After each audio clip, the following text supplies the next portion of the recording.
What's up guys, it's DaYDreaMz again here, bringing you another Clash of Kings video. Today I am doing something a little different than I normally do. It's not going to be really a let's play, it's not going to be a skill hit, it's not going to be a guide, strategy, giveaway, nothing like that. I'm going to do a countdown, and basically what I'm going to do here is I'm going to do a top 10, and I'm going to do the top 10 countries playing Clash of Kings. Now, don't get upset if your country is not in the top 10 list. This is basically a list of not just, you know, it's of course going by skill as well, but that's mostly because of the volume. You'll notice that most of the people on this list are because their countries are so big, so they have way more players, or their countries were marketed by Elix, so they have more players, so therefore they're going to have, you know, more top players as well. But we're going to go ahead and get this thing started here in just a second. Let me go ahead and tell you guys what we're sitting at here. We're at that 18, but you know, we basically got to 19, but I had to wait to get some iron, so we'll go ahead and finish the 19 castle now. And next I'm going to do a castle 19 complete guide review and show you what you want to get upgraded first, which is the T7 guard, then get your T7 cavalry archer, and then you can go ahead and get the T7 trebuchet and T7 archer. I usually like to go in order of the way they attack, so like infantry, cavalry, archery, and then get the siege last. But you know, the T7 siege is just so strong at that level compared to the T7 archer that I always get the siege first, so that's what I usually do there. Let's go ahead and so we're getting this upgraded first, because I gotta have these T7 guards. So we're gonna get this barracks upgraded. Oh no, I was building troops. That's okay. We'll speed that up and then hit upgrade.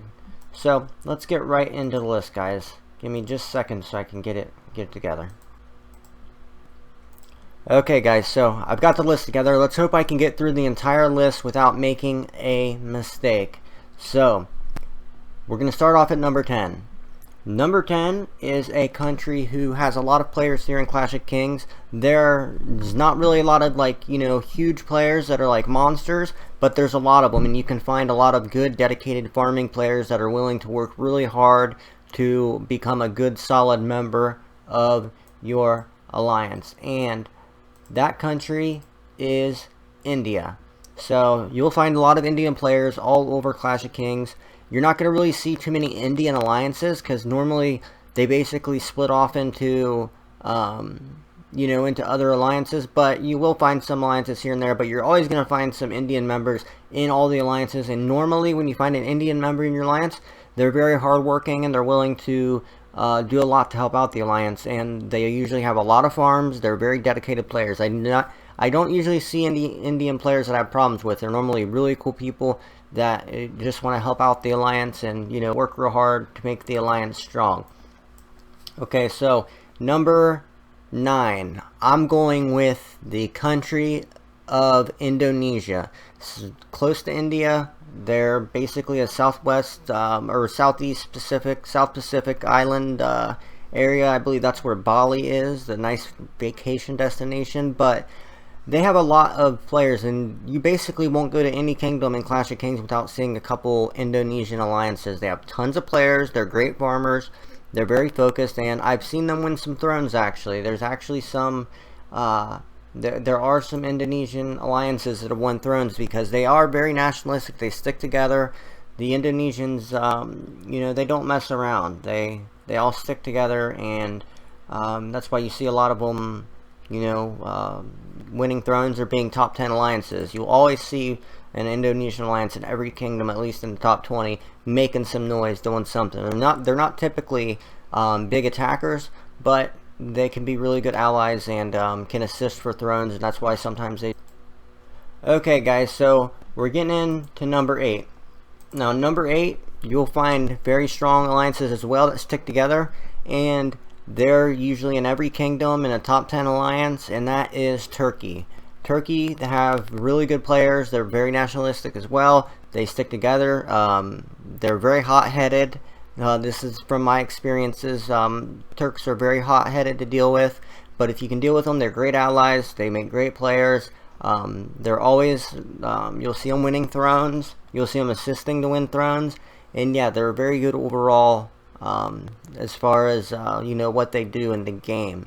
But coming in next at number 7, we're going with Japan. Now, for such a small country as Japan, they actually win a lot of thrones. Japan's always winning thrones. Every time you look around the kingdom maps, you'll see Japanese flags flying. And just as I know from my experience in Kingdom 440, probably 20% of my alliance is Japanese. I merged with a Japanese alliance called ABS. In every kingdom I've been in, the Japanese have been making noise. They have good players, dedicated players, hardworking players, farmers. A lot of them, these guys in the top 10 are all have some hardworking players, but they have some serious fighters, guys. These guys they're fighters. They do not like to lose. They'll do anything that they can not to lose. So the Japanese players are very, very strong. Okay, guys. Coming in here at number 6, this is a country, one of the biggest countries in the world. They have a ton of players. You will not go to a single kingdom without seeing them making some noise, and that's the Russians. They're also a very nationalistic country. They have you'll usually see Russians in alliances with just themselves, all Russians.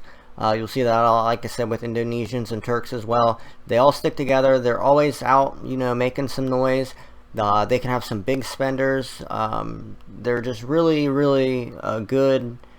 They're good in all the kingdoms that they're in. So, the Russians are always making some noise. And like I said, you won't go to a kingdom without seeing a Russian alliance in the top 10 or 20. There just aren't any. If you look through the throne maps, you'll see tons of Russians winning thrones. So that's why I have Russians in this position. So let's get on to the next one. So next, we have, in the number 5 position, we have the Brazilians. The Brazilians, Portuguese, they're always winning kingdoms. They have tons of people. This game is huge. It's absolutely huge in Brazil and in Portugal. They have a lot of members in all their alliances. They win a lot of thrones. You'll see a lot of Brazilian flags flying, and if they're not winning thrones, here's why I have them in this position, is you'll always see them mixed in other alliances. You'll always see Brazilians, and no matter what kingdom you're in, there's always Brazilians or Portuguese making some noise, doing something to attack people, and they're also very dedicated players. You'll see a lot of farms. There's a couple Portuguese YouTubers I know of, 17Xtreme. I'll leave his link in the description below. They're very good, and yeah, that's who I have in at number 5. And number 4, you guys, I couldn't go through this list, and it's the truth. I'm not being biased here. I have the United States at number 4, and the reason I'm at number 4 is we do take a lot of thrones, and we do make a lot of noise in this game, because we actually don't have that many American players playing this game. Nowhere near as much as Russia or Indonesia, India, Russia, Brazil, Korea, Taiwan, Japan. We probably have the least, but we're still making noise. Coming in here, you see a lot of big American spenders. I'm trying to teach everyone how to farm and do everything. I was going to make this just English because, Canada, Britain, Ireland, that all could fall under the same thing as the United States, because they normally get into alliances together. But I did have the United States in at number 4, and that's all I will say about that.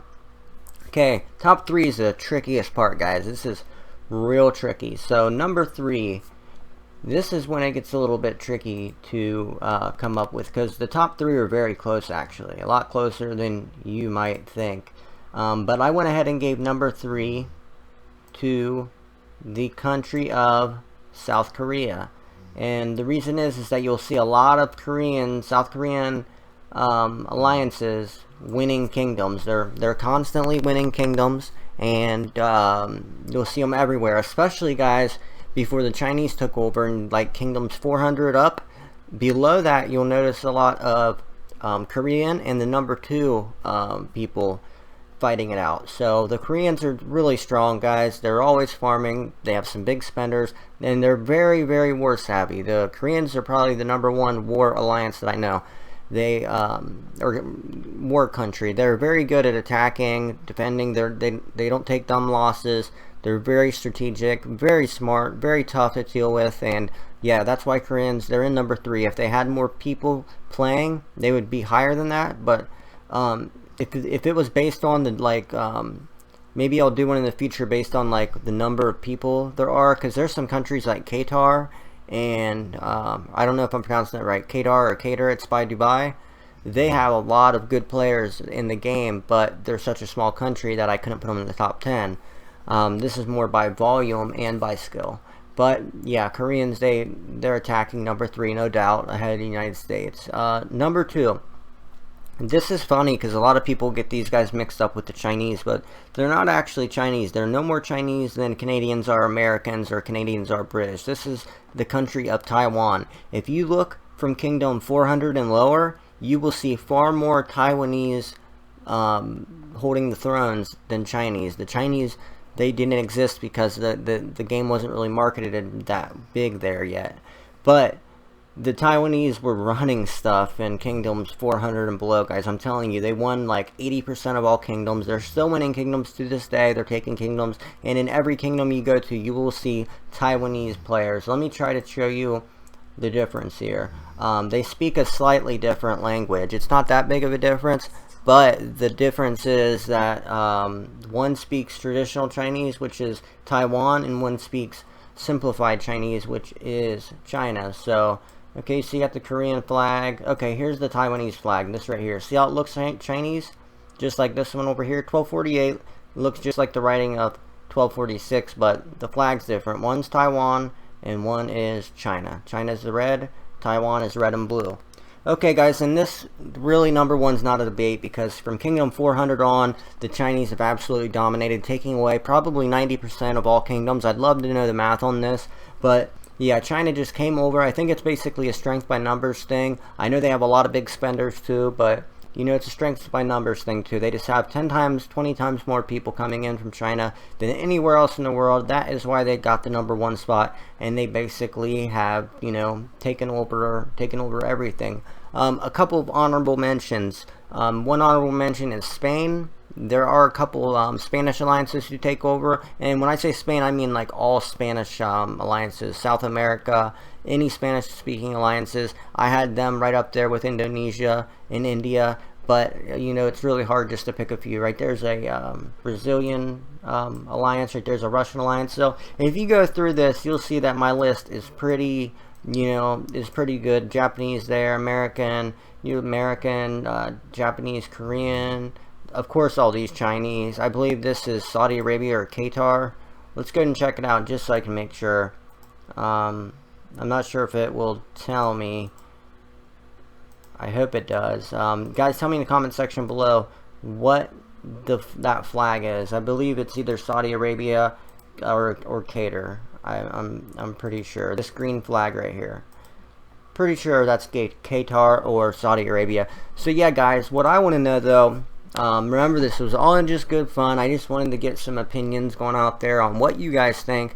Give me your top 10 in the comment section below. I want to know your guys' top 10 from your experiences in this game, because my experience and your experience may be different. Now, I would love to know the game data from Clash of Kings, what countries won the most number of thrones, and I promise you that my list is probably, you know, up there and pretty close. But also, if I didn't mention your country, tell me what country you are from in the comment section below, and tell me why you think that, you know, you should have been in the top 10 list, because I wasn't trying to leave anybody out.